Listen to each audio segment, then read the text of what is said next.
Viljade projekti raames hinnatakse sõnniku, läga, digestaadi ja mineraalväetise erinevate normide mõju talituki ja kaera saagikusele ja teda kvaliteedile. Katses on 2 normi kõigist väetise liikidest N100 ja N50 ning kontrollvariant. Mõlemast kultuurist on katses 4 sorti.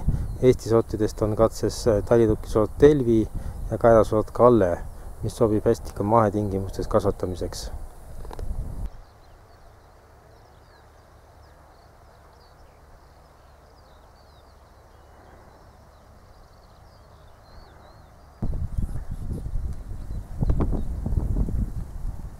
Taimede varustatust lämmastikuga saab kasvu ajal hinnata spetsiaalse mõõteseadeliselt ka.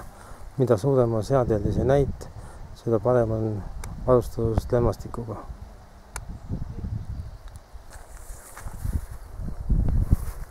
$60,5